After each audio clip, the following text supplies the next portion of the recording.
जय जगन्नाथ सांग मैंने शुभ संध्या। आज मो मामा गोटे स्पेशल रेसिपी आज टिफिन संध्या किसी आज टिफिन बनाऊँ गोटे स्पेशल रेसिपी जार ना हूँ कि दही बरा आलू दम। तो आज आम स्टार्ट करिया तो दही बरा करने प्रथम आम बिरी को 4 ରୁ 5 घंटा पानी देके स्टोर करवा बतुरे देके स्टोर करवा। फिर आम ठीक से चपा छड़ेकी आम पानी को केयरफुली काटिदबा। देखा जमी चपा गुड़िक किसी सबू सपा गुड़िक बाहरी जाऊ। ग्राइंडर भल भाव प्लेन करके पेशिवा। प्रथमे आम बिरी जेतु अधिका अच्छी तो बिरी को धीर भाव में देवा। फिर आम पेशिवा नहले कौन होना बिरीटा पड़गले सब ग्राइंडर खराब हो। तो आम ठीक से पेशी देला परे ठीक से आम थाली रे काढ़ीदबा। थाली रे काढ़ीदबा बा बेलारी काढ़ीदबा। आपण जा पाखरे जा काढ़ी देबे। तापर आम याको ठीक से काढ़ीदबा।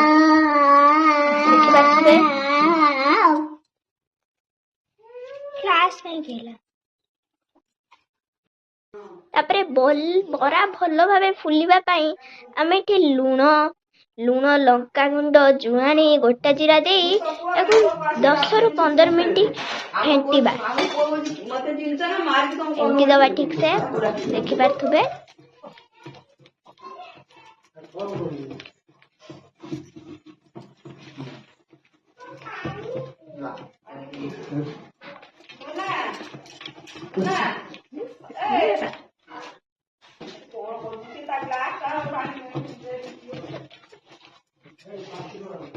देखि पारथुबे को भल भाबरे आमे याकू फेंटी दबा।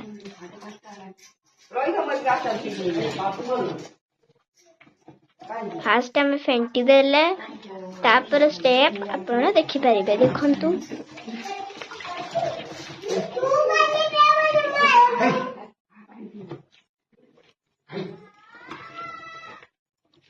एठी मामा टिके रहिके गुळेले कारण कोन रहिले टिके हाथ पेन हबनी। हाथ पेन हेले ना आपण आ गुळेई पारिबेनी।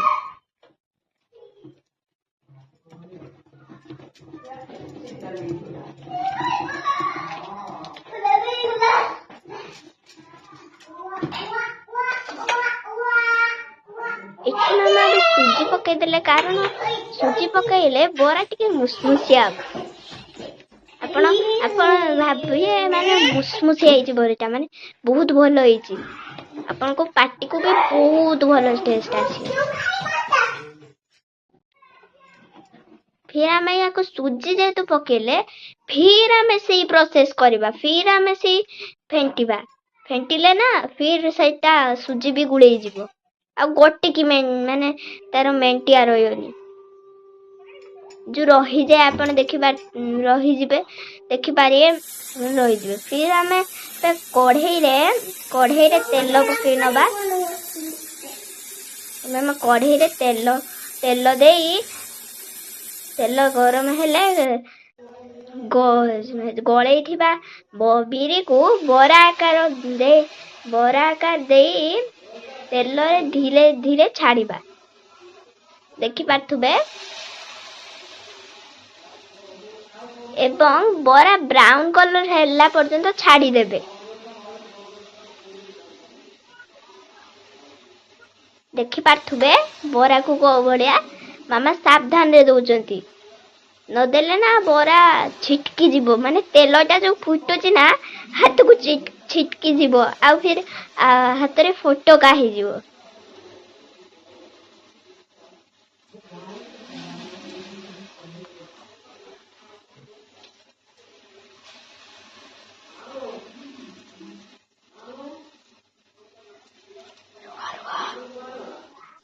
रुह बरा जेहेतु अधिक अच्छी मो मामा धीरे धीरे पकाउछंती तबे छाड़ दबा। फिर देखि पारथुए बरा ही सारा परे बरा होउथाउ आपण छाड़ देबे। एठी हमें लुण पानी रे लुण पकई दबा कारण बरा पानी रे जेतले तेल रे हमें काढीबा समस्त जानछंती तेल देह पई खराब। तो बरारे पकईदेले ना तेल बाहर जीव फिर लुण पानी फ्लेवर भी दब आपण ये देखिपे ब्राउन कलर हो सारा पर मो मामा केमी धीरे धीरे पूरा केयरफुली आणुचंती देखिपे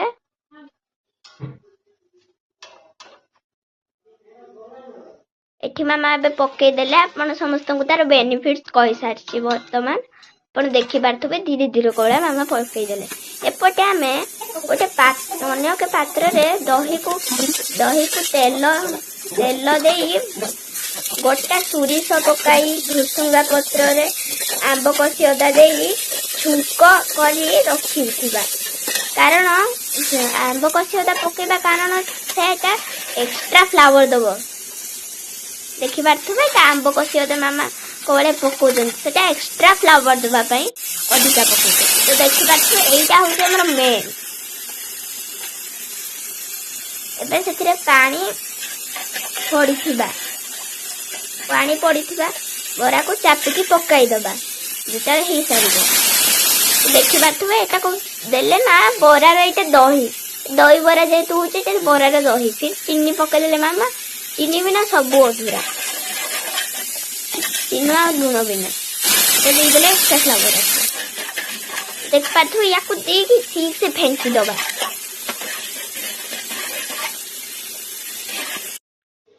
एबे हमें रखी दिबा दही ऊपरे हमें जो पानी रे पकई थिले बराटा सेटा को ठीक से छांकी देकी पूरा चापी के छांकी दबा प्रेशर देले ना पानीटा बाहर जीवो आ फिर जेती सब तेल हमर थिबो सेती बाहर जीवो देखिबे सेठी तेल जो पड़थिबो से लुण पानी रे सब तेल फटका देखा जाउथबो तो एबे देखि पारथबे हम एठी पकई देले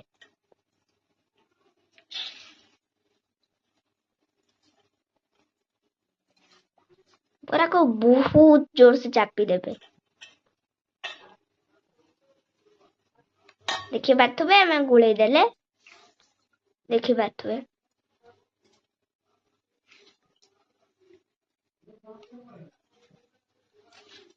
मामा को बढ़िया करचंती देखि पारथबे आ तापरे एबे भुबनी तैयारी करिया पई आलू मटर को लूण हल्दी देके हम एबे एवं अल्प सोरिष तेल दे प्रेशर कुकर रे 4 ରୁ 5 मिनिट सिटी भाव पर्यंत छाड़ी दबा जाले कि ना मटरटा सीझी जीवो आपण सीझेला बेले प्राय मीडिया मटर तरकारी जेतले करछन आपण सीझे दउथबे सीझे देबे तापरे तेल फुटन पियाज अदा सोरिष पेस्ट करिबा पेस्ट कर सारा पर ठीक से देकी मैं कड़े रे ढार देला फिर आमे दबा ताकू अदा सोरिष पेस्ट दबा आपण अदा सोरिष पेस्ट करके स्टोर करके रखथिबे ना तार करिवे आपण पकई पारे फुटन भी पकई देले अदा सोरिष भी पकई दबा ता पेस्ट जो करछथि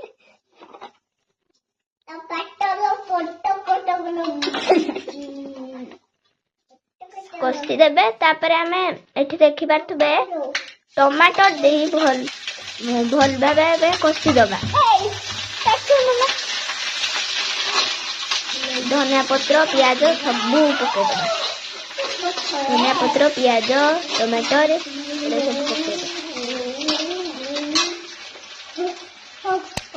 पके देकी पूरा कष्टी देबे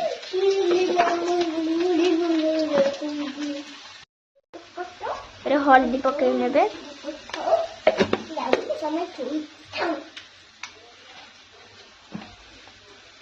देखिए स्टेप बाय स्टेप करछि मु आपन खाली प्रोसेसटा कर देबे तो स्टेप बाय स्टेप ना करला आपन पेस्टटा कर एठी हल्दी हल्दी जाना ऑलरेडी पकई एटा कुछ कष्टी देबा जत्ते कष्टी भलो ए टमाटर पकई देले प्याज पकई नेले तो फिर कष्टी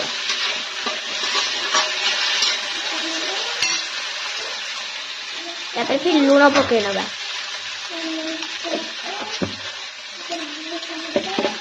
तापर देखि पारथिबे ଏଠି ଆମେ ଚିନି ପକେଇ ଦଉଛନ୍ତି। ମୁଁ କହିଥିଲି ଆପଣ ପୂର୍ବରୁ ଚିନି ଲୁଣ ପକେଇଲେ ଚିନି ଯାହା ବି ହେଲେ ପକେଇବେ, ନହେଲେ ନା ଫ୍ଲେଭରଟା ଲୁଣିଆ ଲୁଣିଆ ଲାଗିବ। ୟାକୁ ଏବେ ମାମା ଦେଖିପାରୁଥିବେ କୋଉ ଭଳିଆ ପୁରା କଟ କଟ କରିକି ପୁରା କଟ କଟ କରିଦେବେ, କଟ କଟ କରିକି ପୁରା ସିଝେଇବେ, କଷିଦେବେ।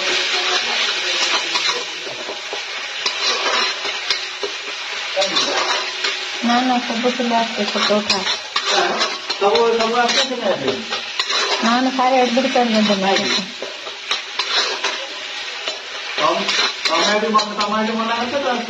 ନା ନା ନା ଆସିବ।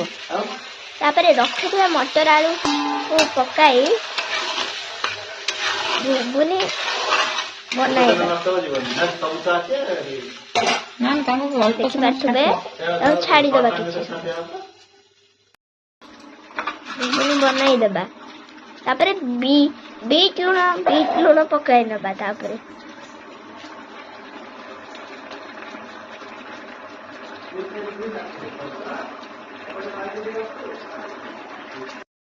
ଏବେ ତାପରେ ଆମେ ଦହିବରାକୁ ଗୋଟେ ପାତ୍ରରେ ଧୀରେ ଧୀରେ କାଢି ନବା।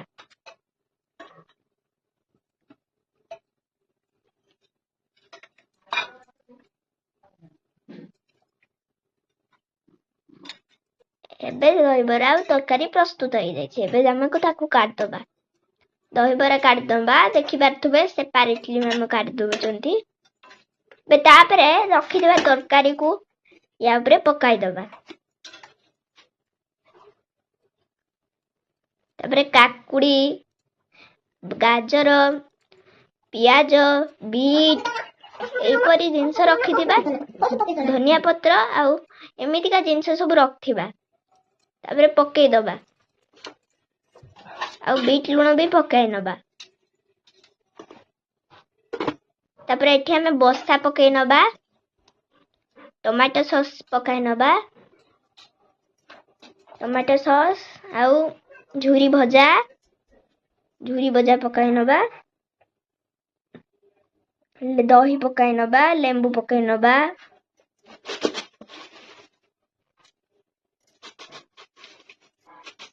এই ସବୁ ଜିନିଷ ପକାଇ ଆମେ ପ୍ଲେଟଟିକୁ ଏବେ ଖାଇବା ପାଇଁ ପ୍ରସ୍ତୁତ କରିନେବା।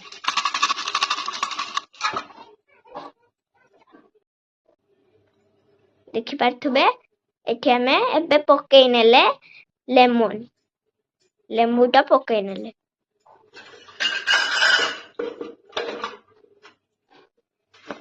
ଏବେ ଆମେ ୟାକୁ ନେଇକି ଟେଷ୍ଟ କରିବା। ଲୁଣ ବି ପକାଇ ନବା। ଟେଷ୍ଟ କରିବାକୁ ନବା।